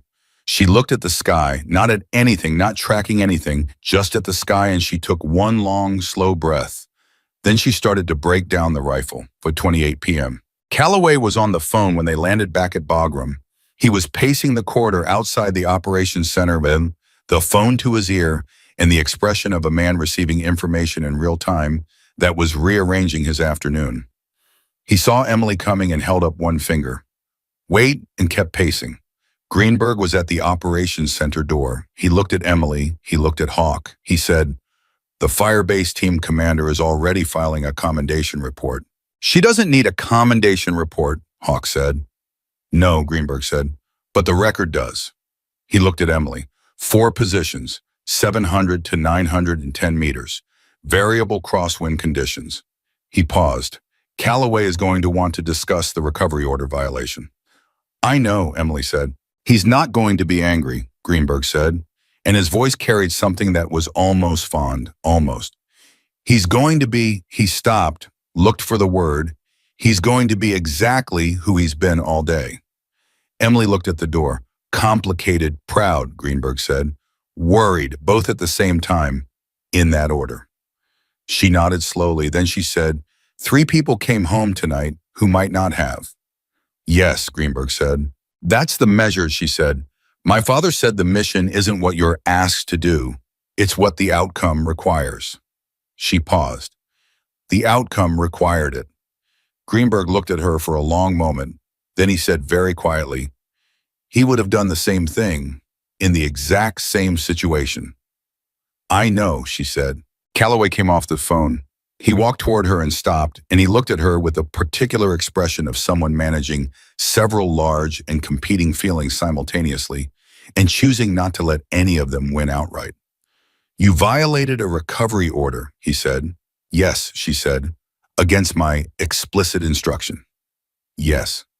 I need you to understand that there are protocols that exist for 3 people are alive who were pinned under fire waiting for a medevac window," she said. "Not combative, not defensive, just the fact of it placed carefully between them like something that needed to be accounted for. I had the range and the time and the capacity. The protocols would have cost them the window." Calloway looked at her. Something in his jaw moved. He was Hawk could see doing the same thing Mitchell did, running the calculation, weighing the source against the outcome, against the cost of the alternative. You can reprimand me, Emily said. You can document the violation. I'll sign whatever needs to be signed. A pause. But I would make the same decision again. I know you would, Calloway said. And something in his voice had shifted. The disciplinary register was still there underneath, but something else had come to the surface. Something that sounded like the man who had called Daniel Carter his friend. That's what makes this complicated. Everything about this is complicated, Emily said. Yes, he said. It is. He paused. You told me you needed to think about the operational status. I did think about it, she said. And Emily was quiet for a moment. The corridor moved around them. Bagram moved around them. The whole complicated, imperfect machinery of the world they operated in moved around them, and in the middle of it, a 15-year-old girl who had saved 14 lives in less than 24 hours stood with her rifle case on her back and her father's cracked mirror in her kit, and made the decision she had already known she was going to make since the moment Calloway had walked out of that meeting room. Yes, she said. Full operational status. I accept. Calloway nodded, once. Effective immediately, he said. He looked at her for a long moment. Your father asked me to look after you, then he said. I want you to know that this, he gestured vaguely at everything, is my version of that, imperfect. Probably wrong in ways I can't see yet, but honest. I know, she said, and she meant it. Thank you, Director. He nodded again. Walked away, doing what he had to do next, which was the way of everyone in this world, always what came next, 6:41 p.m. The team was in the common area when Emily came in. Not a formal gathering, and nothing about it was formal. Webb was there on crutches, which he was using with the specific resentment of a man who considered crutches a personal insult. Torres and Cruz were at the table. Garza was against the far wall with his arms crossed, but his arms crossed differently now than they had this time yesterday. Reyes was in a chair with his ankle wrapped, having been caught by the medical team exactly as Emily had predicted. Mitchell was there too, which was the thing that made Hawk understand this was not accidental. They had gathered, the way teams gathered without announcement or agenda when something had happened that required the gathering. Emily stopped in the doorway. Webb looked at her. You went out again, he said, after last night. Yes, she said. Greenberg told us about Sentinel-3. He shifted on the crutches. You okay? I'm fine, she said. That's not what I asked, he said, using Calloway's words without knowing it. She looked at him, and there it was again, that almost smile, small and dry and completely real. I'm tired, she said. Yeah, Webb said. You're allowed to be. She came into the room, sat down at the table. Reyes pushed a mug toward her coffee, probably still hot without making it a gesture. Just put it in front of her and looked back at his phone. The kind of gesture that said you belong here more clearly than any speech could. She wrapped her hands around it. Mitchell looked at her from across the table. Full operational status, he said, not a question. Yes, she said. He nodded, looked at the team. Let the silence do the work. And then Garza from against the wall unfolded his arms and pulled out a chair and sat down at the table. Just that, sat down, in the space that had been held for him without anyone saying so. Sierra 7, Garza said. Emily looked at him. Welcome to the team, he said. The room was quiet. Then Torres said, officially, and Cruz said about time. And Reyes didn't look up from his phone, but the edge of something was happening at the corner of his mouth, and Webb shifted his weight on the crutches and said, can someone get her better coffee? That stuff Reyes gave her has been sitting there since this morning. The room moved. The way rooms moved when the weight had been named and accounted for, and people were ready to be human again around it. Mitchell leaned back. Torres got up for the coffee. Garza said something to Cruz about the ankle, and Reyes responded without looking up, which meant they had already had this conversation and would have it again tomorrow. Hawk watched it from the doorway. Watched Emily Carter sit at that table with her hands around a mug and her rifle case propped against her chair, in a room that had laughed at her 20 hours ago, and was now quietly and without ceremony doing the one thing that mattered more than any report or any commendation or any official designation. Treating her like she was exactly where she belonged, 7:52 p.m. Hawk found her later on the same concrete step, same wall. The mug had been replaced with a better one, which he supposed was Torres's doing. The corridor was quieter at this hour, Most of the day shift had turned over. He sat down. She didn't open her eyes. "You don't have to keep checking on me," she said. "I know," he said. "I'm not checking. I just came to sit." A pause. Then she shifted slightly, the smallest accommodation. Making room. They sat. "What did your father tell you," Hawk said, "about what comes after the mission, after the decision, after all of it?" She thought about it, really thought. "He said the hardest part wasn't the field," she said. "It was being a person when you came back from the field, remembering what the other things were, the things that weren't the mission." A pause. "He said you had to be very deliberate about it, because the mission had a shape.